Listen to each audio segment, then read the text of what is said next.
Voilà, il est 3 heures et quoi hein. Je vais vous le dire exactement, 3h37. On commence évidemment cette émission avec 7 minutes, non, j'exagère un peu, 7 minutes de retard. C'est notre premier numéro depuis ce changement d'horaire. Donc, il y avait des soucis techniques à régler de l'autre côté, ce qui fait qu'on commence un peu en retard. Mais bon, on est là, 102.3 FM, Radio Centre-Ville, l'heure du retour, 3h30, mais 3h38 là pour l'instant. Il fait gris dehors. C'est votre magazine Nos Nouvelles, apporté par Intexto, qui est chez vous. Nous sommes en direct sur Facebook également, en direct sur notre site internet et en différé, nous serons sur WhatsApp et YouTube un peu plus tard, évidemment. On va vous parler de cette manifestation qui a eu lieu hier devant le bureau de députés du premier ministre canadien, Justin Trudeau, ici à Montréal. Et c'était à l'appel du Comité d'action des personnes sans statut. Et justement, en particularité, il y a un nouvel appui politique à ce mouvement. C'est celui du NPD, le nouveau Parti démocratique. Alexandre Boulris, député de Rosemont-la-Petite-Patrie, assistait à cette manifestation. Nous aurons à vous le faire écouter.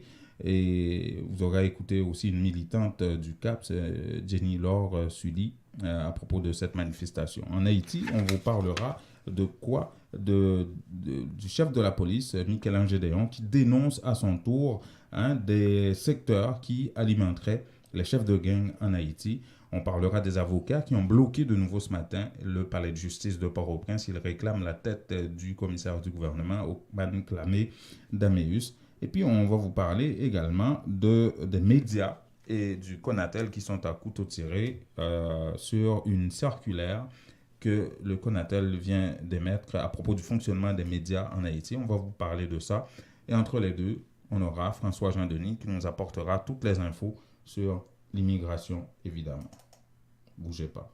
Avec Digicel. Digicel, toujours à la recherche de nouveautés pour vous, vous amène de tout nouveaux forfaits pour gâter ce que vous aimez et qui sont en Haïti. Ces nouveaux forfaits sont valables jusqu'à 30 jours et vous offrent plusieurs façons de rester en contact avec votre famille en Haïti. Par Internet et surtout par des appels et WhatsApp illimités. Restez connectés avec ce que vous aimez. Digicel vous offre plein de moyens de le faire. Ces forfaits sont disponibles chez tous les agents de Digicel, sur digiceltopup.com et sur l'application de Digicel Top Up. Termes et conditions applicables. Pour dynamiser son image, rencontrer ses clients, les remercier de leur fidélité, leur offrir des cadeaux, manger, vider le verre de l'amitié, trinquer avec eux, fraterniser, discuter d'enjeux importants, Vision Max Service organise sa traditionnelle journée porte ouverte en ses bureaux 6 au 5365 Jean Talon Est, le samedi 15 décembre 2018 de 10h AM à 6h PM. Au menu, 3 conférences sur les thèmes tout savoir sur l'immigration avec François Jean-Denis, tout savoir sur les choix de carrière avec l'orthopédagogue et spécialiste Sarah Savoie, tout savoir sur l'intégration avec le docteur Jean Fils-Aimé, ou même qui en visite au Canada, ou même qui c'est étudiant, ou même qui fait une demande d'asile, ou même qui a parents famille dans l'autre pays étranger. Rendez-vous journée porte ouverte, Vision Max Service, son avantage Babak Moustache pour vous. Jour samedi 15 décembre 2018, là prend 10h dans matin pour bout de 6h à souhait. Commanditaire officiel Jimmy Toussaint, conseiller en sécurité financière de chez Industriel Alliance 514 992 31 75. Philippe Gentil, agent immobilier pour vos achats et ventes de maisons, téléphone 514 963 64 23. Maître Edwin Jean-Charles, notaire, pour vos testaments, médiation dans les conflits familiaux, achat et vente de maisons, 514 755 77 03. Madame Francelaine Cadet, de prêt auto la caille facile, pour vos besoins d'auto, de financement, d'établissement, de rétablissement de crédit, 514 353 68 52, poste 144. Et par Unitransfert, pour tous vos transferts d'argent vers Haïti. Vision Max Service, un label de qualité pour des services à la hauteur de vos attentes. 438 876 93 98. Ce reportage est une présentation de la Idealtel, l'unique solution pour effectuer les top-up de la Natcom. Pour devenir un agent de la Idealtel, appelez sans frais au 1-866 918 76 22 ou idealtel.com.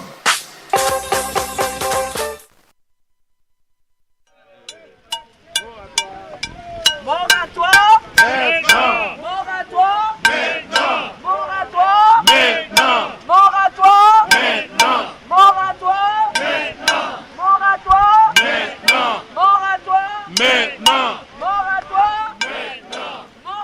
Ça, c'était hier devant le bureau de député de Justin Trudeau.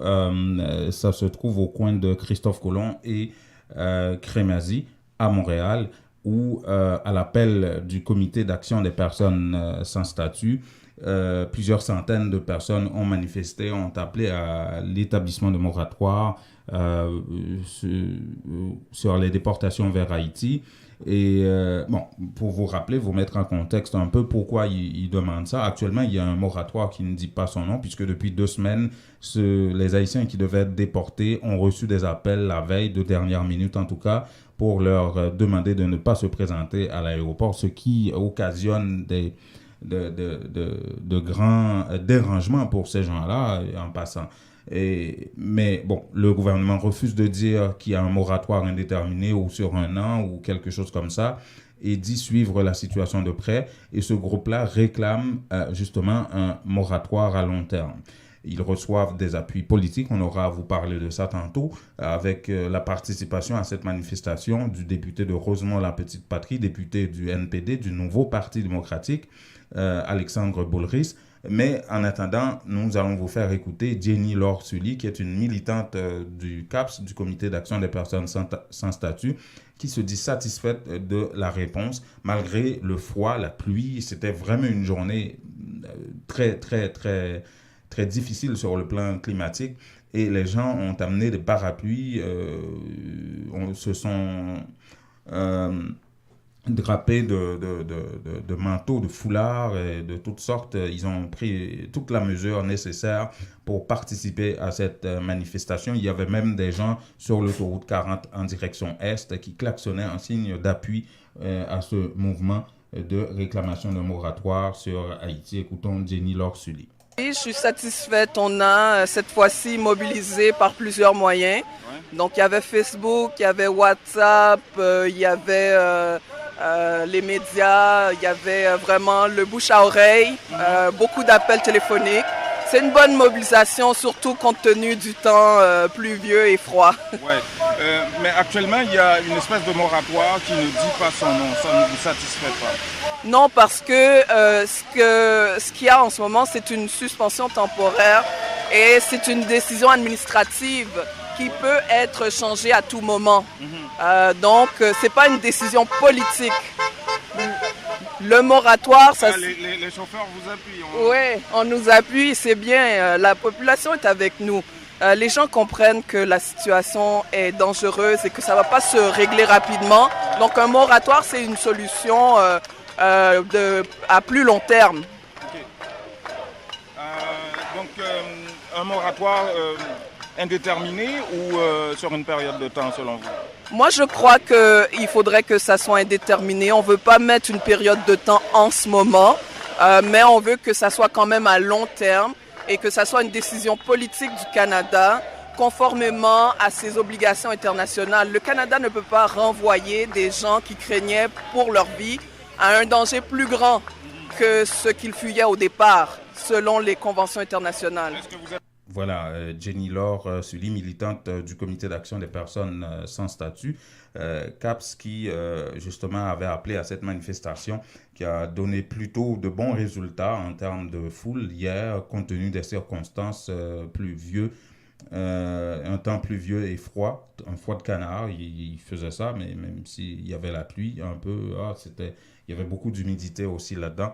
Et effectivement. Et en termes d'appui politique, il y a 2 semaines, vous vous souvenez, le Bloc québécois, qui est un parti fédéral, avait déposé une motion à la Chambre des communes pour demander au gouvernement de surseoir sur tout renvoi vers Haïti, tant et aussi longtemps que Affaires mondiales Canada, par exemple, n'aura pas déterminé que Haïti est devenu sûr. Justement, Affaires mondiales Canada, et dans un communiqué la semaine dernière, c'était dit préoccupé par la situation en Haïti et a appelé les protagonistes à trouver une solution pacifique à la situation de violence qui règne en Haïti aujourd'hui. Mais malgré tout, et puis il y a aussi un avis à l'endroit des citoyens canadiens qui sont invités à ne pas se rendre en Haïti. Et donc, le Bloc québécois avait déposé une motion en ce sens. et les libéraux au pouvoir avaient refusé d'entériner la motion. Et cette semaine, enfin depuis hier en tout cas, vous allez écouter Alexandre Boulris, le député de Rosemont-la-Petite-Patrie à Montréal, qui fait partie du NPD, qui compte 41 députés au total à Ottawa, et qui apporte son appui également à ce mouvement qui demande un moratoire sur les déportations vers Haïti. Voici Alexandre Boulris. Oui, même chose, effectivement. On fait partie du mouvement qui demande un moratoire. Hein? On ne veut pas juste une suspension temporaire des déportations parce que ça crée énormément d'incertitudes. C'est une épée de Damoclès au-dessus de la tête des gens. La situation en Haïti n'est pas stable, n'est pas sécuritaire. Et je pense que le gouvernement libéral devrait comprendre qu'on doit reconduire ce moratoire-là. Nous, on est contre toute forme de déportation des gens de la communauté ici. Est-ce qu'officiellement, vous avez fait une demande en ce sens, comme le Bloc québécois, au Parlement? On n'a pas encore fait de demande à la période de questions, mais on va envoyer une lettre à M. Hussein et puis M. Trudeau cette semaine pour faire une demande officielle que le NPD également demande ça. J'ai donné des entrevues également aujourd'hui, un peu plus tôt, à des collègues de Radio-Canada, de vous, par exemple. Et c'est exactement l'appel qu'on lance à Justin Trudeau. Et je trouve ça extrêmement dommage qu'il y ait cette position-là qui menace la santé et la sécurité de plusieurs personnes de la communauté haïtienne. Arrêtons la déportation! Arrêtons la déportation! On va se rappeler aux élections! On va se rappeler aux élections! Arrêtons la déportation! Arrêtons la déportation! On va se rappeler aux élections! On va se rappeler aux élections! Arrêtons la déportation! Arrêtons la déportation! On va se rappeler aux élections! On va se rappeler aux élections!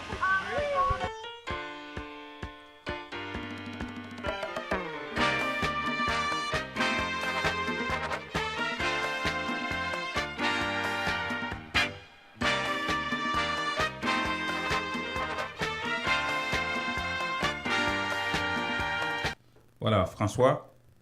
Oui, bonjour Janima, et bonjour, c'est bonsoir maintenant. Ah ben bonjour toujours. Ici, même quand il est minuit, on dit bonjour, hein, il me semble. Je ne suis pas encore habitué là. Ah ben c'est notre première journée de dérangement, petit dérangement d'horaire. Hein, qu'est-ce que tu veux? On était pendant plusieurs mois, à 7 h le matin. Là, on est à 3h30 de l'après-midi. Et il y a des gens qui viennent, qui sont sur le chemin du retour là, à la maison et qui nous écoutent. Bonjour à tous, bonsoir, ça dépend. Oui, tout à fait. Ouais. Voilà, comment il va lui? Ben, ça va bien. Et puis, une semaine assez chargée. Hier, comme tu as pu en parler, et on avait la manifestation devant le bureau du Premier ministre. Ouais. Ça a été très bien. Et puis là, maintenant, on attend pour voir si on va avoir une réponse cette semaine. Oui. Mais sinon, on devrait recommencer parce que aussi longtemps qu'on n'a pas... Une réponse à quoi? Officiellement, officiellement, il y a une communication qui a été envoyée au Premier ministre? Oui, non seulement il y a, par exemple, des contacts qui sont établis, mais en même temps, on s'attend à avoir une réponse pour nous dire que oui, on va mettre fin aux déportations et puis on va donner au moins un an. Un an, je dis, ça c'est le minimum qu'on demande. Alors c'est ça, on s'attend à avoir cette réponse-là au moins. Ah, ok, bon. Tu crois que la réponse va arriver, toi? Bon, mais c'est pourquoi on fait ça, parce que sinon, on n'aurait pas fait de manifestation. Si on avait pensé qu'on n'aurait rien, on ne ferait rien. D'ailleurs, dans tous les combats, dans toutes les luttes qu'on fait, c'est parce qu'on sait qu'on s'attend à des résultats, on va avoir des résultats. Ouais. OK. Bon. Pour les nouvelles en immigration, on va commencer. Vous savez que samedi, c'était le 1er décembre, c'était la journée du sida. Oui. Alors, suivant les études qui ont été réalisées, c'est qu'actuellement, il y a plus de diagnostics chez les immigrants que chez les homosexuels, notamment les gays. J'ai entendu parler de ça, mais j'ai pas lu l'article qui a été publié là-dessus. Oui, on dit que de 2013 à 2017, le Québec a enregistré une moyenne de 317 nouveaux diagnostics chaque année. OK. Les hommes, chez les hommes qui ont des relations sexuelles avec d'autres hommes, la diminution est encore plus importante. OK? Mais chez les nouveaux arrivants, notamment ceux qui viennent de l'Afrique et des Caraïbes, on voit qu'il y a de plus en plus de personnes qui sont infectées. Ouais, mais ils sont combien? Il y a eu une augmentation de combien par rapport à 317 personnes? Combien d'immigrants qui sont infectés là-dedans? On dit 76% de ces gens-là viennent ce sont des nouveaux arrivants qui viennent des Caraïbes ou de l'Afrique. Ah oui, des 317? Oui. OK. Ça, c'est beaucoup, ça. C'est beaucoup. Ça veut dire que là, et vous savez que... Et qui sont arrivés vers quelle période, là, de l'année? On parle de 2013 à 2017. OK. Alors, vous savez que normalement, si quelqu'un parraine, par exemple, une personne qui a le sida, on va demander à la personne si elle accepte de faire venir. Ça, ce n'est pas un critère éliminatoire. D'autant plus qu'aujourd'hui, puisque le seuil du fardeau excessif a augmenté, quelqu'un peut parrainer une personne qui a le sida. Attends, est-ce que l'étude dit aussi que ces gens-là ont contracté la maladie ici au Canada ou... Non, ce sont de nouveaux arrivants. Ça veut dire que... Oui, ça je comprends. Mais est-ce qu'ils l'ont contracté ici ou chez eux? Parce qu'aujourd'hui, comme tu nous l'as déjà expliqué voilà, plusieurs mois, c'est pas nécessairement un critère de refus pour un visa ou pour obtenir la résidence, là. Oui. Alors, ce que je vous dis, Janima, c'est que les gens dont on parle ont contracté la maladie pendant qu'ils étaient chez eux. Ah ben voilà. Alors, ça veut dire que là, maintenant, le docteur Thomas Régent, qui est spécialiste, qui parle souvent de ça, il dit qu'on constate une hausse des nouveaux cas de VIH chez les immigrants et que chez les gays. Autrefois, c'était les personnes, les homosexuels, qui étaient surtout infectés. Alors, là, maintenant, on voit les nouveaux arrivants de plus en plus, ils ont effectivement ce problème-là. Oui, mais parce que les critères d'obtention de la résidence ou de visa ont été abaissés à ce niveau-là, non? Pas vraiment, parce que même avant la baisse, même avant, par exemple, le seuil, le fardeau et le coût du seuil, par exemple, qu'on avait mis à 6500, même avant ça, moi, j'ai eu des cas qui ont été acceptés, des personnes qui ont accepté, même si on savait que pour la question du sida, ça allait coûter plus au gouvernement. Ouais. Parce que lorsque vous parrainez un conjoint, par exemple, même si la personne est malade, ok, la personne ne peut pas représenter un fardeau pour le système parce que c'est votre femme, c'est votre conjoint. Ouais. Alors, je ne sais pas si ces gens-là sont venus comme personnes parrainées, uniquement comme personnes parrainées, mais ça veut dire que ce que l'étude a démontré, aujourd'hui, il y a plus de personnes infectées chez les nouveaux arrivants, alors les personnes qui sont arrivées, à comparer aux homosexuels. C'est pas... Oui, mais moi ce que je voudrais qu'il soit clair pour tout le monde, c'est que il faut pas comprendre, dis-moi si je me trompe, François, il faut pas comprendre que les habitudes sexuelles des immigrants établis et qui étaient déjà là ont changé et ce qui nous a donné cette augmentation-là. Non. On ne parle pas de personnes qui sont ici au Canada. Ah ben voilà. Oui, j'ai bien dit les nouveaux arrivants. Ouais. Et je dis que les gens ont contracté la maladie chez eux, à l'extérieur. Ben, ça ils ne l'ont pas dit dans l'article. Non, mais quand ils disent les nouveaux arrivants, ça sous-entend que ce sont des personnes qui ont eu la maladie. Ah, pas nécessairement dans la tête de tout le monde, hein, François. Parce que tu peux être nouveau arrivant, mais tu as 1 an ou 2 ou 5 ans ici. Là. Oui. Jusqu'à 5 ans même. Hein? Oui, ok. C'est très bien pour la précision. Ça veut dire que là, on parle de personnes qui ont contracté la maladie à l'extérieur. On n'est pas en train de dire que les personnes immigrantes qui sont ici depuis 1 an, 2 ans, 5 ans ont changé d'habitude sexuelle ou bien ont développé des maladies. Non. Alors ça, ce sont des personnes qui sont ici. Et là encore, moi, je vois même dans les catégories de considération humanitaire, Ouais. on a eu plusieurs cas de personnes qui ont été aussi infectées. Alors, Immigration au Canada avait demandé qu'on ait, par exemple, parce que dans la demande de considération humanitaire, si la personne représente un fardeau, on peut refuser son cas. Mais les agents ont utilisé leur pouvoir discrétionnaire et ils ont pu accepter ces gens-là. OK? Alors, ça, c'était la première nouvelle. L'autre nouvelle, là, la deuxième nouvelle, on a fait sortir cette semaine-là un communiqué pour dire que chaque demandeur d'asile coûte 14 000 $ à Ottawa. La semaine dernière, on en a parlé de façon rapide, mais là, on essaie d'expliquer effectivement que les gens dépensent en moyenne 14 000 $ pour chaque demandeur d'asile qui entre au Canada. Ce coût-là devrait augmenter au fur et à mesure que la hiérarchie de cas augmente là. OK. Alors, c'est ça qu'on dit, mais comme tu as fait remarquer dernièrement, on voit surtout ça en termes de coûts, en termes de passifs, mais on ne voit pas tout ce que ça représente comme investissement. Investissement pour le gouvernement, pour la société. OK? Bon, après ça, on a la situation des migrants sur la frontière, Jean-Louis. Oui. Ça commence c'est entre maintenant le désespoir et la grève de faim. Comment ça? Parce que pour la plupart maintenant, ces gens-là doivent quitter. Il y a l'ONU qui s'est organisée pour essayer de donner, par exemple, la possibilité à plusieurs de retourner dans leur pays. Il y a l'UNICEF, parce qu'il y a à peu près 1100 enfants parmi ceux-là qui sont à Tijuana. Ouais. Alors, l'UNICEF demande qu'on fasse quelque chose pour ces enfants.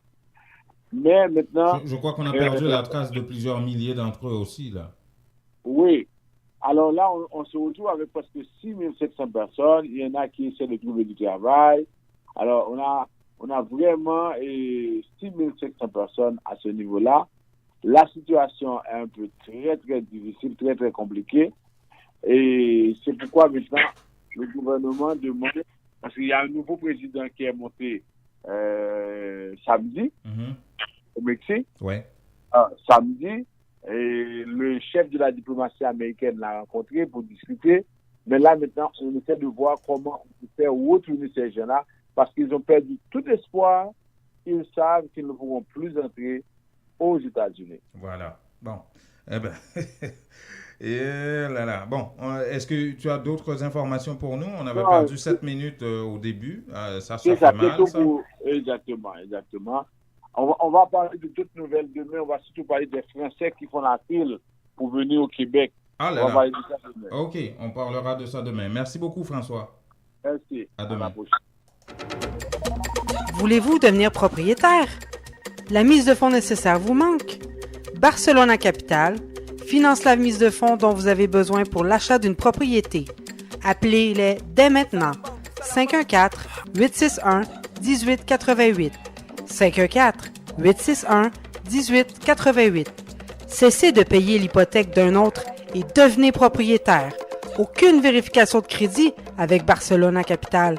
Pour en savoir plus, visitez notre site internet www.barcelonacapital.com ou appelez 514-861-1888.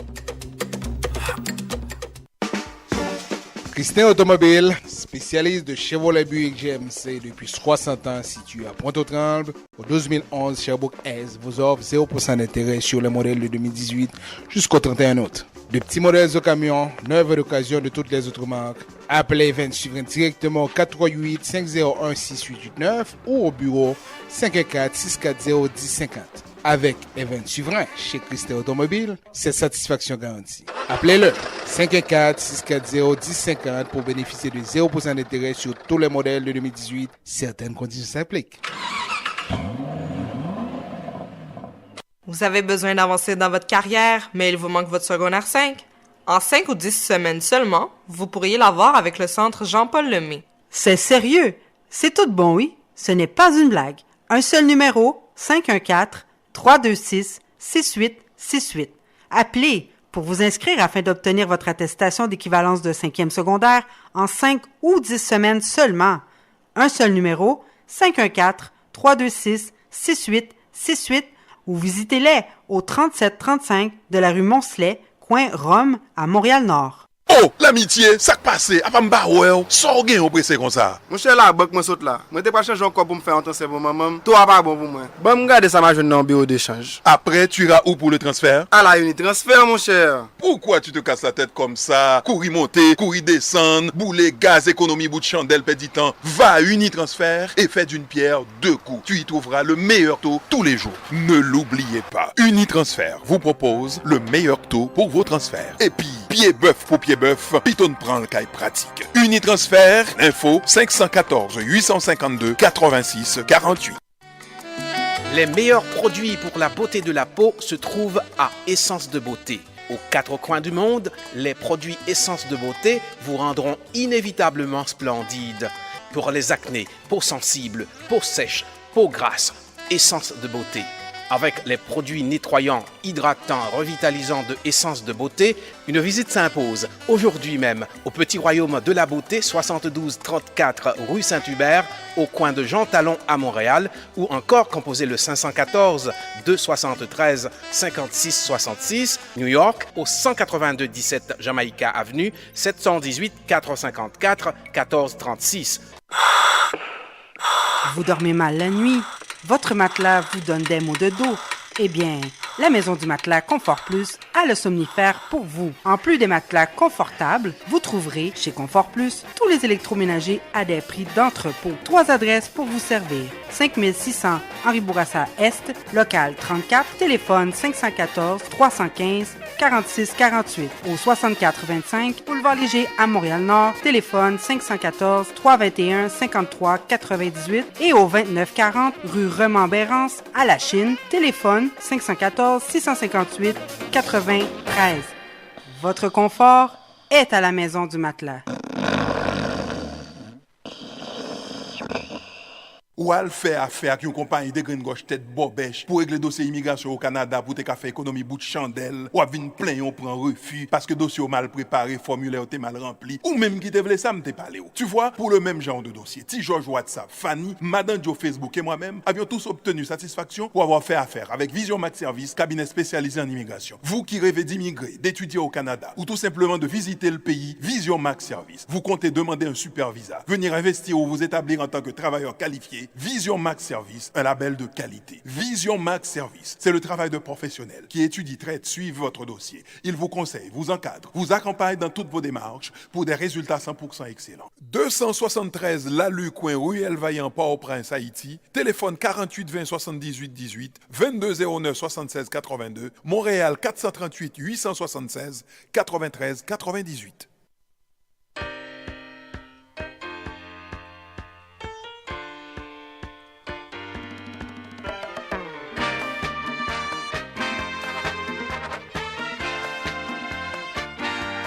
Voilà, il est 16h06.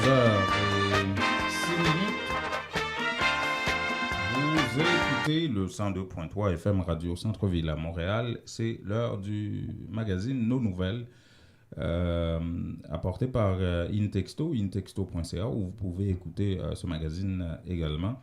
Nous sommes en direct sur Facebook et nous serons en différé sur WhatsApp et YouTube. Merci à tous ceux sur Facebook, les groupes, les gens qui commencent à liker et à partager, tous ceux qui nous laissent passer dans leur réseau, dans leur groupe, comme Réseau Nord-Ouest. Merci beaucoup. Et comme ça, ça nous permet de rester connectés et de savoir ce qui se passe dans la communauté haïtienne d'ici et ce qui se passe en Haïti également. Et ce qui se passe en Haïti, c'est que aujourd'hui, depuis ce matin en tout cas, et jusqu'à présent, le palais de justice de Port-au-Prince est bloqué. Un groupe d'avocats qui réclament la démission du commissaire du gouvernement de Port-au-Prince, Ockman Klamé-Daméus, a réalisé un autre mouvement de protestation et cette fois, ils ont encore une fois bloqué la barrière principale du palais de justice. Ils réclament la tête du commissaire du gouvernement. Pourquoi? Vous vous souvenez ce qui s'était passé? C'est une histoire qui implique le chef de la police de l'Ouest, le DDO, Berson Soljour, qui avait frappé un greffier, le greffier en chef du palais de justice et les avocats et tous ceux qui travaillent dans le domaine judiciaire n'arrêtaient pas de protester contre ça et ils reprochent au commissaire du gouvernement d'être pas intervenu au moment des faits, alors qu'il y avait flagrance et ça se passait au vu et au su de tout le monde et le commissaire du gouvernement était présent à ce moment-là. Écoutons Ernst Prévost, un des avocats protestataires. Moi-même, si je suis dans la place commissaire au CNAM, je suis arrêté comme déjà. Parce que le commissaire a fait plusieurs erreurs. Il faut nous songer qu'au prime abord, nous avons indexé les policiers qui avaient frappé nos confrères. Nous ne pouvons jamais indexer le commissaire au CNAM. Nous venons indexer le commissaire au CNAM, c'est le fait que le commissaire au CNAM vient choisir faillir à mission. Les un, il n'a pas arrêté le commissaire sur le jour qui te commet action ça dans l'espace public. Et te gen flagrance, pas procéder à l'arrestation commissaire. Deuxième erreur commissaire Oknam fait encore. Il convoqué des policiers dans le parquet à la police qui te frappé avocat yo. Avant même que là entende yo, il dit commissaire, il dit policier yo, m'bral faire un petit mettre dans garde à vue là et puis après dans pita m'a voyer dans la caille nous. L'on fait genre de bail ça, vous banalisez la justice.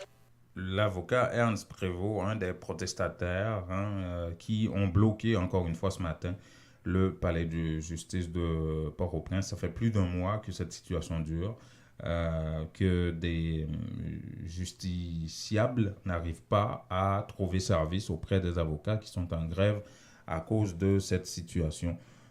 Impliquant le commissaire du gouvernement de Port-au-Prince. La semaine passée, Klamé Oknam Dameus avait tenté de rencontrer la partie adverse afin de discuter, de trouver un terrain d'entente, mais ça n'a pas porté fruit. En parlant de la police, justement, hier, le week-end dernier plutôt, le chef de la police nationale, Michel-Ange Gédéon, a fait une sortie plutôt pas ordinaire à la suite d'une rencontre au sommet entre le ministre de la Justice, la police, tout le gouvernement sur la question de sécurité et quelle attitude avoir et quelles sont les actions qu'on devrait, que le gouvernement allait entreprendre à travers la police pour mater le banditisme qui règne en maître à Port-au-Prince. Et le chef de la police a dénoncé le fait que des secteurs alimenteraient en armes et en munitions. Ça, il y a beaucoup d'organismes de défense des droits humains qui l'ont dit, des parlementaires qui l'ont dit, beaucoup de gens dans la société, beaucoup d'experts qui l'ont dit aussi. Et là, maintenant, c'est le chef de la police qui l'affirme. On va écouter Michel-Ange Gédéon. Est-ce que vous avez 15 âmes, balles, si pas de gagner complicité l'autre monde? Pour qui ça l'aime arrêter? L'aime saisir âmes, n'est goulé vite débarquer dans le commissariat, vin laguer et vin prendre zam ça ou non men. M'a codé, gen moun k'ap décodé. Et puis y a trompé l'opinion, y a pas menti. Au final, c'est Haïti qui gen vente modia. C'est Haïti qui a faibli. Nous toutes laides, bien dit. Nous toutes, nous très laides. Et nous fait payer l'aide tout. N'a pas bandi micro, fait comprendre que son affaire. Qui côté ça va là? Sans parents nous compte, nous fait bandi yo, senti que c'est superstar oui. Nous fait senti que yo ka tout écrasé, brisé, Jean Rovlé. Je dis on va comprendre ce qu'on va faire parce que par route il y a des gens qui mourent. Le chef de la police de Port-au-Prince qui égratigne au passage les médias, des journalistes qui accordent la parole à des chefs de bande, chefs de gang, justement, c'est monnaie courante, on les entend sur les réseaux sociaux. Il y a le chef de gang Arnel Joseph qui intervient régulièrement au niveau de certaines radios de la capitale, hein, comme si de rien n'était. Et là, il y a le CONATEL, le Conseil national de télécommunications, qui essaye de réguler le secteur. Il y a une circulaire qui est sortie et qui provoque une espèce de polémique avec les médias. On reviendra avec ça, avec Franz Duval, qui est le président de l'Association nationale des médias haïtiens, ANMH, et qui parlait au nom de AMI aussi, l'Association des médias indépendants, qui s'entendent de ce côté-là par rapport au CONATEL. On reviendra là-dessus. Mais un autre aspect de la déclaration de Michel-Ange Gédéon, c'est qu'il invite les policiers à se serrer les coudes, à ne pas intervenir seuls et surtout à éviter toute provocation de la part de chefs de bande ou des secteurs politiques. Et surtout, il affirme que la police, sous son règne, sera apolitique. Écoutons Michel-Ange Gédéon de nouveau. Pas prendre en provocation. Moi parler. Nous tirer tout pour tirer tic-tac. Nous ce peuple là, et peuple là c'est nous. Mais nous pas doit quitter bandit faire des points sur nous. Pas à faire aucune mission pour contre nous. Il y a un principe qui aurait le principe de masse, principe de la masse. Battre pour quel que soit ça n'a pas entreprendre. Pour nous toujours en supériorité, pour nous pas victimes. Tout le monde a besoin de mettre la police là dans la poche. Pour être capable de régler les affaires. Même genre, tout le monde oublie l'intérêt pays. Mais nous-mêmes, nous obligés toujours songer. Toujours songer mission que la constitution pays en bas nous. Et ceci, nous pas fait politique. Michel-Ange Gédéon est le ministre de la Justice qui fait partie du CSPN qui avait participé à cette réunion, ainsi que le Premier ministre et le chef de la police annoncent que justement le gouvernement va appliquer la loi par rapport aux bandits et invite les chefs de gang à déposer les armes, sinon ils finiront en prison. Écoutons-le. Tout bandit met changer métier. Toute place bandit c'est dans prison que vous voyez. Bandit c'est pénitencier national, bandit c'est dans centre de détention. La police a mobilisé, la police a ferme, n'a traqué bandit dans dernier retranchement. Commissaire gouvernement qui là, tout prend engagement dans discussion de là, il a pas assuré poursuite nécessaire pour arrêter tout bandit pour en bas code pour juger et condamner. Nous voyons message ça par la population pour comprendre que l'autorité a travaillé pour lui, pour joindre sécurité, parce que nous pas qu'à tolérer inacceptable ça dans la société. Nous pas qu'à tolérer révoltant ça pour mon a boule moun, pour mon a victime d'activité, pour agent l'État pas qu'à faire travail. Voilà, justement, en parlant d'action de la police, le commissaire principal de Port-au-Prince, Joël Casséus, a mené une opération cette fin de semaine, samedi dernier, dans la zone métropolitaine de Port-au-Prince. Il y a à peu près une soixantaine de personnes qui ont été arrêtées, et des armes qui ont été saisies. Il y a des femmes et des hommes qui ont été arrêtés, notamment un agent de sécurité de la mairie de Port-au-Prince qui avait des munitions et des armes chez lui dans une résidence. Écoutons Joël Casséus. Côté nous jeunes AK-47 là, c'est là nous jeunes information qui est relative avec un agent de sécurité mairie de Port-au-Prince. Monsieur les François Eric, donc c'est la Kali, donc nous sommes capables de pièce là, c'est la Kali. C'est la Kali opération ça mène. Nous prenons exactement, nous entrons dans plusieurs cailles. Ça c'est une caille que nous entrons dans zone là que nous joignent et AK-47 là qu'on va voir là. Est-ce que nous apprenons monsieur? Non, mais pour Galil là lui-même, nous venons passeport monsieur. Nous prenons monsieur d'où? C'est Sadrak Brice Sadrak. Maintenant nous voyons que sur table là on laptop de Mac Toshiba avec un job et ça lui-même c'est caille chef gang et qui les son qui dans riposte là. C'est la Kali, monsieur bien malheureux, monsieur Guétan est échappé. Donc nous prenons job ça avec laptop là et la Kali. Pour opération comme ça, est-ce que le commissariat a un message de félicitations, il y a tout policier qui est là? Nous faisons et nous continuons à faire et nous féliciter toute police qui a participé à l'opération et nous féliciter tout policier autour, nous avons courageux pour. Est-ce qu'il y a des femmes dans l'arrestation de faire? Et oui, il y a des filles qui nous ont interpellées. On va parler d'un tout autre sujet. Je vous le disais, que le CONATEL, le Conseil national de télécommunications, essaye, tant bien que mal, de réguler le secteur. Et il y a une circulaire que le CONATEL vient de sortir et qui concerne les médias. Notamment, ça aborde la question de redevance des médias par rapport à l'État ou au CONATEL et autres aspects également. Mais la NMH, par la voix de Franz Duval, dénonce la manière de faire du CONATEL. Il rappelle, il souligne justement en entrevue ce matin sur les ondes de Radio Métropole que la dernière réunion et discussion que le secteur a eue avec le Conatel remonte à 2017. Et justement, on évoquait cette question-là, mais il n'y avait pas de discussion, de conclusion ou d'entente par rapport à ça, afin de sortir une note officielle et pour dire, OK, c'est le cadre à l'intérieur duquel on va fonctionner dorénavant. Écoutons Franz Duval.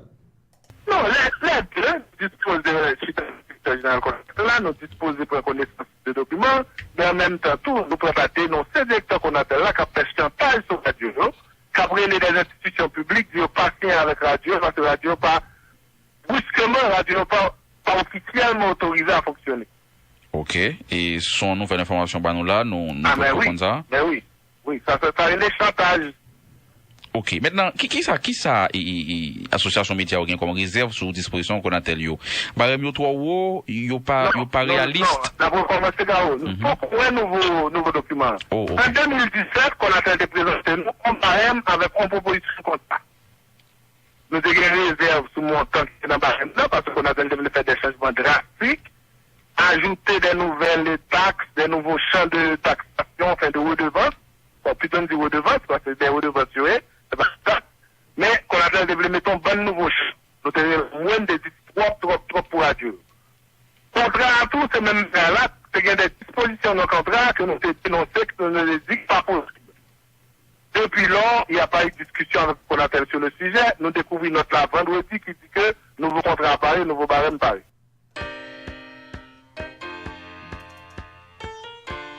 Dans le département du Nord-Ouest, nous choisissons Port-de-Paix. Ça, c'est une zone de connaît qui a forte concentration populaire. Dans le Nord, nous choisissons la ville du Cap-Haïtien. Et dans le Nord-Est, nous choisissons Ouanamène, tout du Nord et Fort-Liberté. Et au niveau du département de la Tibonite, choisissons Gonaï, c'est une zone à forte concentration populaire. Et le plateau central, nous choisit Hench. Et 6e département, c'est Maman Pemba, si ça relève l'ouest là. Donc, nous étions exactement dans la zone métropolitaine de Port-au-Prince. Ça, c'est la voix du ministre haïtien des Travaux publics, Transport et Communication, TPTC, c'est comme ça qu'on appelle ça là-bas.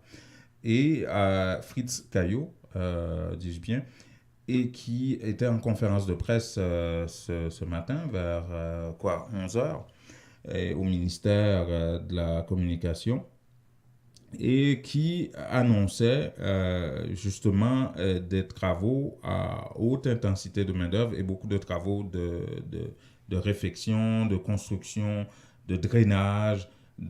C'est vraiment à l'échelle du pays, au niveau de 6 départements et principalement à Port-au-Prince, des travaux durables, disait-il, et ça entre dans le cadre de la réponse que le gouvernement annonçait qu'il allait apporter à la situation difficile de beaucoup de gens dans des quartiers populaires, leur donner du travail. La semaine passée, Jovenel Moïse avait annoncé l'établissement d'un crédit qu'on appelle à tête plate de 50 000 gourdes maximum à des gens, mais à des taux d'intérêt qui avoisinent 5% l'an, imaginez.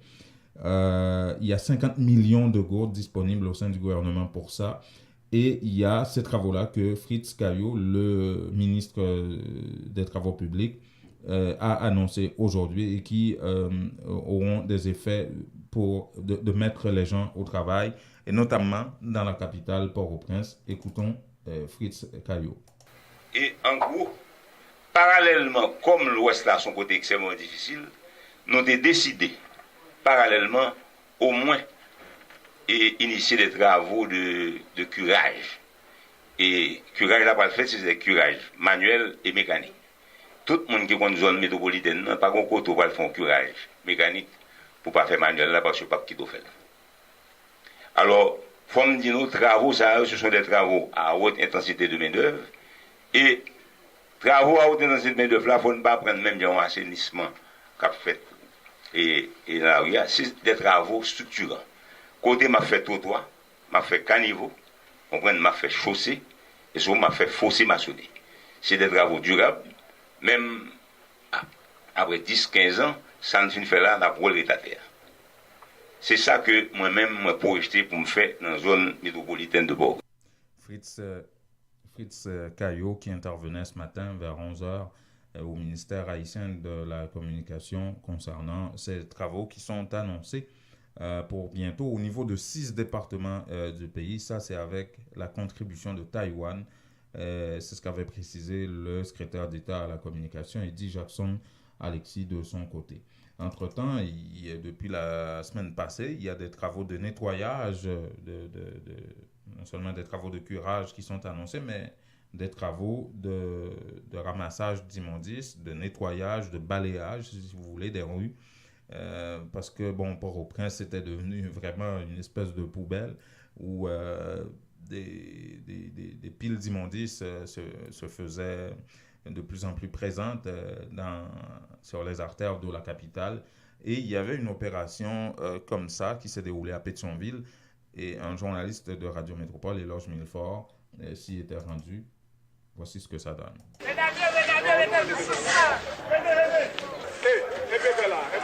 Vêtus de maillot bleu et munis entre autres de brouettes et de pelles, ces derniers effectuent des travaux de nettoyage dans diverses rues de Pétionville. Plus de 3 jours après le lancement du programme d'assainissement de la zone métropolitaine, les activités vont bon train. À Pétionville, l'initiative est la bienvenue. Dieu est si bon, Jacob et Tiroro sont chauffeurs de taxi-moto, assurant le trajet un peu partout dans la commune de Dominique-Saint-Roch.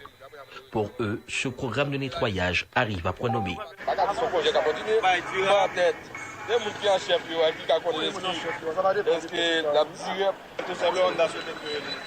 Même analyse pour Rosemène qui vend du café au lait. Du trottoir où elle étale son commerce, la sexagénaire observe le travail des employés du programme d'assainissement. Et pour cette native de la province qui vit à Pétionville depuis 2 ans, la commune avait besoin de pareils projets. Regardez l'autre bague ici, elle est belle. La propreté est belle bagaille. Pour les gens qui connaissent, mais moi, je connais la propreté est belle bagaille. Oh oui, je belle pas. Je balai, je me fais Alors que Rosemène affiche sa volonté de contribuer à garder un Pétionville propre et assaini, tout aussi réjoui de ce que le gouvernement ait lancé un programme d'assainissement des jeunes, étudiants ou socioprofessionnels, habitant ou fréquentant Pétionville quotidiennement, vont dans le même sens.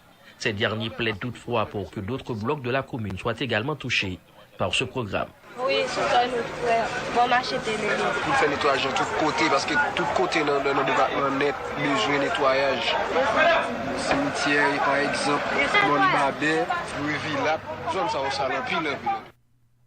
Avec Digicel. Digicel, toujours à la recherche de nouveautés pour vous, vous amène de tout nouveaux forfaits pour gâter ce que vous aimez et qui sont en Haïti. Ces nouveaux forfaits sont valables jusqu'à 30 jours et vous offrent plusieurs façons de rester en contact avec votre famille en Haïti, par Internet et surtout par des appels et WhatsApp illimités. Restez connectés avec ce que vous aimez. Digicel vous offre plein de moyens de le faire. Ces forfaits sont disponibles chez tous les agents de Digicel, sur digiceltopup.com et sur l'application de Digicel Top Up. Termes et conditions applicables. Pour dynamiser son image, rencontrer ses clients, les remercier de leur fidélité, leur offrir des cadeaux, manger, vider le verre de l'amitié, trinquer avec eux, fraterniser, discuter d'enjeux importants, Vision Max Service organise sa traditionnelle journée porte ouverte en ses bureaux 6 au 5365 Jean Talon Est, le samedi 15 décembre 2018 de 10h AM à 6h PM. Au menu, 3 conférences sur les thèmes « Tout savoir sur l'immigration avec François Jean-Denis »,« Tout savoir sur les choix de carrière avec l'orthopédagogue et spécialiste Sarah Savoie », tout savoir sur l'intégration avec le docteur Jean Fils-Aimé, ou même qui est en visite au Canada, ou même qui c'est étudiant, ou même qui fait une demande d'asile, ou même qui a parents, famille dans l'autre pays étranger. Rendez-vous journée porte ouverte, Vision Max Service, son avantage Babac Moustache pour vous. Jour samedi 15 décembre 2018, là prend 10h dans matin pour bout de 6h à souhait. Commanditaire officiel Jimmy Toussaint, conseiller en sécurité financière de chez Industriel Alliance 514 992 31 75. Philippe Gentil, agent immobilier pour vos achats et ventes de maisons, téléphone 514 963 64 23. Maître Edwin Jean-Charles, notaire. Pour vos testaments, médiation dans les conflits familiaux, achat et vente de maisons, 514 755 77 03. Madame Francelaine Cadet, de prêt auto La Caille Facile. Pour vos besoins d'auto, de financement, d'établissement, de rétablissement de crédit, 514 353 68 52, poste 144. Et par Unitransfert, pour tous vos transferts d'argent vers Haïti. Vision Max Service, un label de qualité pour des services à la hauteur de vos attentes. 438 876 93 98. Voulez-vous devenir propriétaire? La mise de fonds nécessaire vous manque? Barcelona Capital finance la mise de fonds dont vous avez besoin pour l'achat d'une propriété. Appelez-les dès maintenant. 514-861-1888. 514-861-1888. Cessez de payer l'hypothèque d'un autre et devenez propriétaire. Aucune vérification de crédit avec Barcelona Capital. Pour en savoir plus, visitez notre site internet www.barcelonacapital.com ou appelez 514-861-1888. Voilà, et il est 16h28.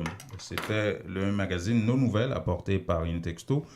Bien, habituez-vous à cette tranche horaire, 3h30, 4h30, 1h, dans 60 minutes en tout cas d'informations avec ce magazine apporté par Intexto sur les ondes de Radio Centre-Ville. Nous étions également en direct sur Facebook, en direct sur notre site internet et nous serons en différé sur WhatsApp et YouTube. Passez une bonne journée, vous, bonne fin de soirée, disons. Bonne fin de journée, puisque la soirée débute, là. Vous qui êtes dans votre voiture en direction de la maison. Et à demain.